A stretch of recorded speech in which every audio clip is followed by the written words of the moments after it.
जय भीम, नमो बुद्धाय, आदाब, सत श्री अकाल, नमस्कार। जो भी प्रेस के साथी आज यहाँ आए हैं, आप सबका बहुत स्वागत और धन्यवाद आपका, एक बार दिल से धन्यवाद।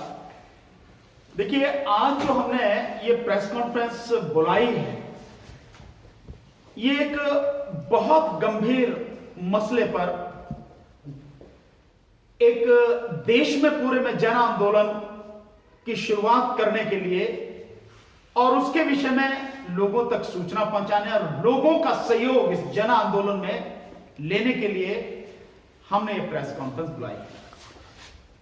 जैसा कि आप सब जान ही रहे हैं, एक बहुत बड़ा आंदोलन पूरे देश में, जो वाकई में जन आंदोलन का रूप ले चुका था और जिसमें बहुत बड़ी संख्या में महिलाओं की, माताओं, बहनों और बच्चियों की भागीदारी थी, इस देश में चल रहा था।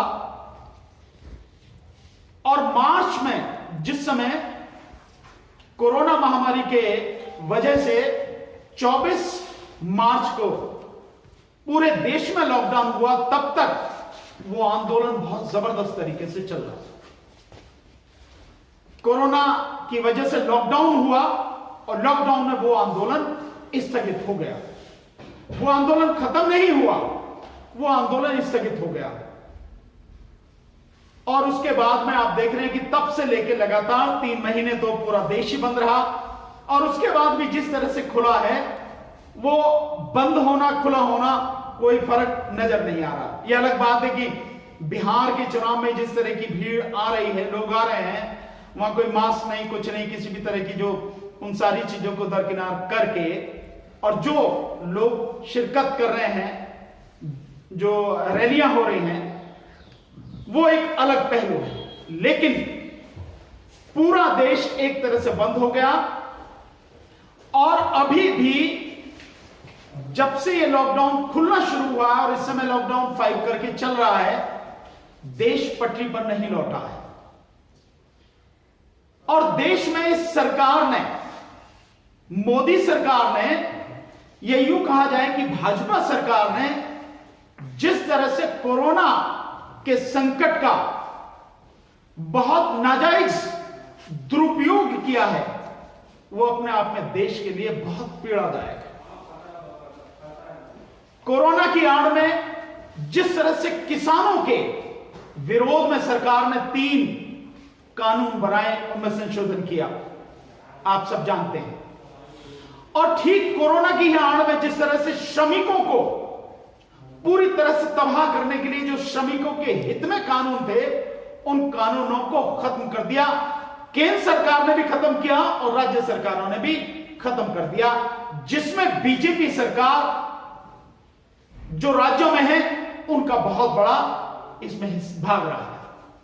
तो आपने देखा किसानों को, मजदूरों को, और इस कोरोना संकट के समय जिस तरह से अपने ही देश में, अपने ही देश के मजदूर प्रवासी हो गए, बेसहारा हो गए, सड़कों पर निकले, पैदल बच्चों को गोदी में लिए, उस सामान को लिए, अपने बूढ़े और बीमार माता पिता को गोदी में लिए, किस तरह से पैदल 1,000, 2,000 किलोमीटर की उन्होंने यात्राएं की, कैसे कैसे संकट के साथ घर पहुंचे। कुछ तो घर पहुंच ही नहीं पाए, एक्सीडेंट में जिनकी मौत हो गई, रेल के नीचे जो कट गए। और सरकार कहती है, जिस समय आंकड़ा पूछा जाता है संसद में, तो सरकार कहती है हमारे पास कोई आंकड़ा नहीं है। और इसमें आपने इंडियन मेडिकल एसोसिएशन के जो अध्यक्ष हैं, उनकी प्रतिक्रिया भी देखी होगी कि 530 डॉक्टर्स की मौत कोरोना में हो गई। सरकार कहती है कि आंकड़ा नहीं है। तो सरकार की लापरवाही, यूं कहें कि सरकार की बेरहमी और बेदर्दी और लोगों के दुखों से कोई लेना देना नहीं, ये चाल चरित्र, उसका चेहरा भी इस सब में आपके सामने आया।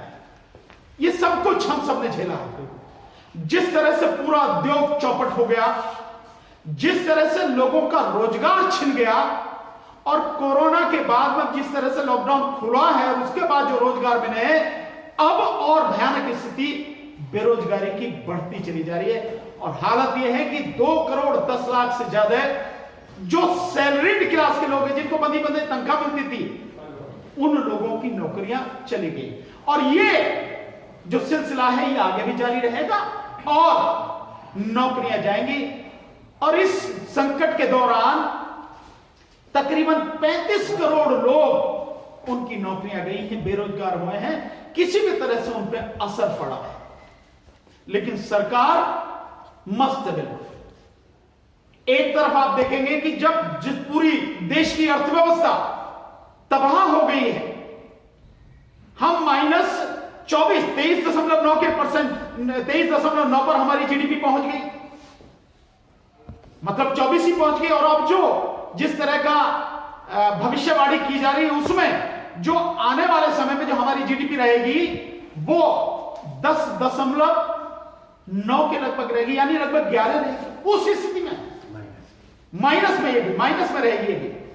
और उस स्थिति में जब देश इतना बर्बाद है, कैसे चंद लोग, चंद उद्योगपति जो सरकार के चहेते हैं, ये यूं कहा जाए कि मोदी जी के चहेते हैं, देश के प्रधानमंत्री के चहेते हैं, अंबानी और अडानी जैसे लोग, उनकी संपत्ति किस तरह से 10 गुना बढ़ गई, किस तरह से अथाह पैसा उनके पास इकट्ठा हो गया। और यही नहीं, इसी दौरान बीजेपी के पास पैसे की कोई कमी नहीं है। 400 के लगभग उसके ऑलरेडी जो ऑफिस है वो बन चुके हैं, और 400 के लगभग और उसके लगातार बनने हैं, उन पे काम हो रहा। कैसे, कहां से पैसा आ रहा है? प्रधानमंत्री ने जो बनाया है पीएम केयर फंड, उस पीएम केयर फंड में दसियों हजार करोड़ से ज्यादा पैसा आ चुका, और उनसे भी पैसा 2105 करोड़ रुपया पीएम केयर फंड में उन सार्वजनिक क्षेत्र के उपक्रमों से भी सरकार ने लिया है, जिनको सरकार लगातार बेच रही है, बंद कर रही है, उनसे भी लिया है। कैसे ले लिया आपने? लोगों की सैलरी, उनसे भी लिया है। मतलब पूरा देश तबाही के कगार पर पहुंचा हुआ है, लेकिन सरकार मस्त है, मौज में है। और ऐसे समय में जब इतनी भयानक बीमारी चल रही, 5000, जिस समय 500 केस थे आपने पूरा देश बंद कर दिया, और जिस समय 1 लाख केस थे, आप बिहार में चुनाव की घोषणा की आपने, बिहार में चुनाव कराने। आप चुनाव आपके लिए इतने जरूरी हैं, लोग मर जाए उससे कोई फर्क नहीं पड़ता। शिक्षा व्यवस्था आपने पूरी तरह से चौपट कर दी, और नई शिक्षा नीति लाके आपने देश को पूरी तरह से प्राइवेट शिक्षा जो है उसको पूरी तरह से प्राइवेट करने की आपकी नीति है। और उसका हाल यह, गरीब पढ़ नहीं सकेगा, यह हालत आपने कर दी है। इन सारी चीजों को लेकर हमने ये प्रेस कॉन्फ्रेंस बुलाई है, और हमने ये प्रेस कॉन्फ्रेंस इसलिए बुलाई है कि अब अगर लॉकडाउन नहीं होता तो वो आंदोलन जो चल रहा था, उसी आंदोलन में ये जन आंदोलन बन चुका होता। हम लोग उस सारे जितने भी साथी हैं इस देश में, जितने भी लोग सच कहते हैं, सच कहने की हिम्मत रखते हैं, सही बोलते हैं और काम करते हैं, लोगों की भलाई के लिए काम करते हैं, देश को बचाने के लिए काम करते हैं, देश की जनता के लिए काम करते हैं, देश के संविधान को बचाने के लिए काम कर रहे हैं, वो सारे के सारे लोग जिस तरह से काम कर रहे थे, लॉकडाउन नहीं होता तो जन आंदोलन इस देश में आज तक खड़ा हो चुका होता, और इस सरकार को जाने की स्थिति आ गई होती। लेकिन लॉकडाउन की वजह से ये पिछले 7-8 महीने जो गए हैं सबके सामने हैं, पर अब लॉकडाउन खुल चुका है, और अब अगर रहेगा भी तो भी अब इस लॉकडाउन को माना नहीं जाएगा। अब जन आंदोलन इस देश में राष्ट्रीय स्तर पर खड़ा किया जाएगा। उसी की घोषणा के लिए, उसी की किस तरह से यह सब आंदोलन रहेगा, कैसे कैसे हम इस आंदोलन को बढ़ाएंगे, हमने आज ये प्रेस कॉन्फ्रेंस बुलाई है। और इस आंदोलन में जो हमारा ये जन आंदोलन रहेगा, इस आंदोलन में हमारे जो मुद्दे रहेंगे, जो देश के मुद्दे हैं, देश की जनता के मुद्दे हैं, मैं एक बार आपके सामने 1 मिनट में वो सारे पढ़ देता हूं। उन आंदोलनों, उन मुद्दों को लेकर इस देश में जन आंदोलन रहेगा। सबसे पहला मुद्दा ईवीएम। ईवीएम हमारा सबसे पहला मुद्दा है। मैंने बार बार कहा है कि यह सरकार जितना भी सब कर रही है, इससे मालूम है लोगों की वोटों की उसकी जरूरत नहीं है, उसके पास ईवीएम है, और ईवीएम में बेईमानी करके, धांधली करके वो सत्ता में आती रहेगी। इसीलिए उसने कहा था कि 50। Press the bell icon on the YouTube app and never miss another update.